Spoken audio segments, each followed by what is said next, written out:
नमस्कार आपका। मैं मीनाक्षी शुक्ला अपने चैनल शब्दवेणी पर आपका बहुत स्वागत करती हूँ। कैसे हैं आप लोग?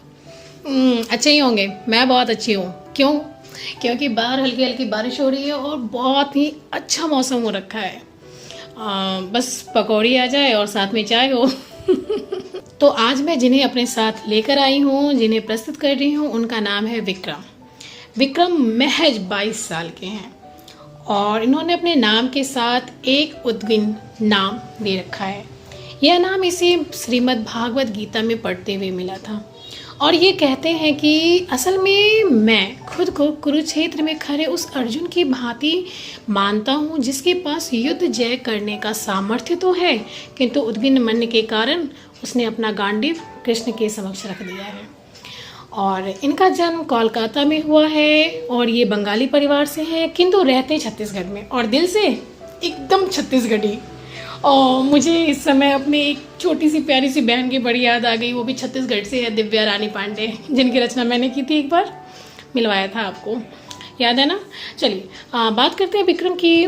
तो ऐसा कहना गलत नहीं होगा कि बंगाल की मिट्टी ने इन्हें अंकुरित किया है, लेकिन छत्तीसगढ़ के खाद और बारिश ने इसे पेड़ बना दिया और अब ये छत्तीसगढ़ी छाया पूरे भारत को देना चाहते हैं।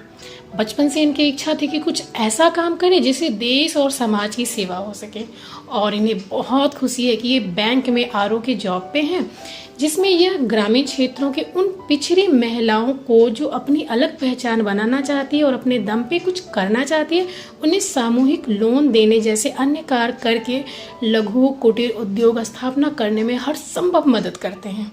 और इनका सपना भविष्य में खुद का एनजीओ बनाना है। तो मैं इनसे बहुत ज़्यादा प्रभावित हुई हूँ और मेरी एकदम दिल से दुआ देती हूँ मैं आपको विक्रम कि आपकी ये इच्छा ज़रूर पूरी हो। भगवान आपको बहुत बहुत तरक्की से नवाजे और आप लोगों की खुल के मदद कर सकें। तो चलिए चलते हैं साहित्य पर। और साहित्य के बारे में क्या कहना है विक्रम जी का? तो विक्रम जी कहते हैं कि यूँ तो साहित्य के क्षेत्र में बहुत अधिक इन्हें जानकारी नहीं है, किंतु कभी कभी कुछ मन में आए तो उन्हें लिखकर कविता या कहानी का रूप देने की कोशिश जरूर करते हैं। लेकिन मैं सच बताऊं, मैंने इनकी रचनाएं पढ़ी है और इनकी रचनाएं मुझे बहुत प्रभावित करती है। कम शब्दों में कैसे बहुत बड़ी बातें कह जाना, ये इनकी विशेषता है और वो तो आज आप देख ही लेंगे। तो विक्रम जी की आज कविता जो मैं सुनाने जा रही हूँ उसका शीर्षक है कुछ लड़कियाँ। और कुछ लड़कियाँ के अंतर्गत छोटी छोटी 3 कविताएं हैं। मैंने पहले ही कहा कि ये कम शब्दों में बहुत ही गहरी बात कह जाते हैं। तो चलिए मैं आपको सुनाती हूँ इनकी कविता। पहली कविता जो कुछ लड़कियों के अंतर्गत है, छिपन छिपाई। कुछ लड़कियों के पास छिपाने की चतुर कला होती है। वे अपने सादी मुस्कान के पीछे रंगीन शरारतें छिपा कर रखती है। बिल्कुल, कुछ लड़कियों के पास छिपाने की चतुर कला होती है। वे अपनी सादी मुस्कान के पीछे रंगीन शरारतें छिपा कर रखती है। वे हांडी से रसगुल्ले छिप छिप कर खाती है। छिपन छिपाई के खेल में इनका प्रिय खेल होता है भाई का बैट बॉल। वे हांडी से रसगुल्ले छिप छिप कर खाती है। छिपन छिपाई का खेल भी इनका प्रिय खेल होता है भाई का बैट बॉल। दादी का मुरब्बा अचार और माँ के सफ़ेद बाल। छिपाते छिपाते एक दिन वे अपने आंसू छिपाना सीख जाती है। दादी का मुरब्बा अचार और माँ के सफ़ेद बाल छिपाते छिपाते एक दिन वे अपने आंसू छिपाना सीख जाती है और उस दिन ये लड़कियाँ बड़ी हो जाती हैं। दूसरी कविता है इसकी सिलाई। कभी ससुर जी का फटा पजामा, कभी ननद की फटी कुर्ती, कभी सासू माँ का तकिया, कभी पति के शर्ट का बटन। कभी ससुर जी का फटा पजामा, कभी ननद की फटी कुर्ती, कभी सासू माँ का तकिया, कभी पति के शर्ट का बटन। कितना कुछ सिल लेती है कुछ लड़कियाँ।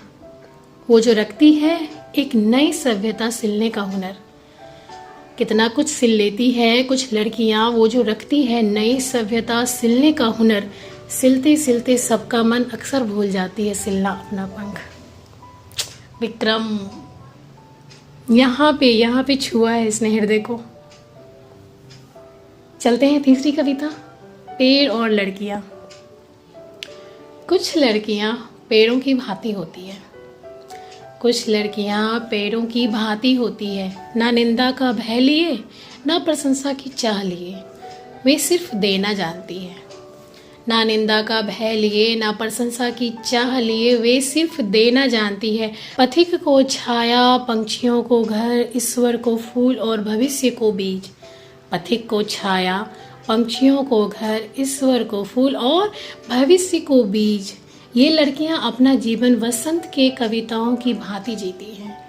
ये लड़कियां अपना जीवन वसंत के कविताओं की भांति जीती है और मरने के बाद खुद को किताबों में बदल लेती हैं। और मरने के बाद खुद को किताबों में बदल लेती है कुछ लड़कियां। बेहद खूबसूरत कविता। और सच कहूँ तो विक्रम, ये कुछ लड़कियां नहीं होती हैं, बहुत सारी लड़कियां ऐसी ही होती हैं। बहुत ही खूबसूरत कविता है आपकी। बहुत बहुत धन्यवाद आप सभी का हमसे जुड़े रहने के लिए। और हाँ, अगर आपको अच्छा लगता है तो प्लीज़ हमसे जुड़िए, हमारे चैनल को सब्सक्राइब कीजिए और आगे बढ़ने में सहयोग दीजिए। धन्यवाद आपका।